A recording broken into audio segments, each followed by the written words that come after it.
আজকে আপনাদেরকে দেখাবো বন্ধুরা কিভাবে গার্মেন্টসের সুইং করা হয়। আজকে দেখতে পারবেন যে কিভাবে গার্মেন্টসের সুইং করা হয়।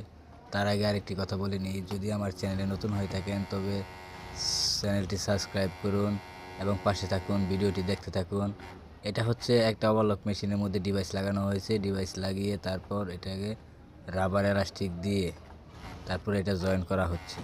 খুব সুন্দরভাবে এটা জয়েন করা হয়, স্মুথভাবে। আপনারা দেখতেই পারতেছেন খুব সুন্দরভাবে আমি নিজে এটা জয়েন করতেছি। আর এটা খুব সুন্দর, ক্যামেরাটা পড়ে গিয়েছিল তাই আবারও ক্যামেরা ঠিক করে এখানে দিয়েছি। আপনারা দেখতেই থাকুন, ভালো লাগবে ভিডিওটা।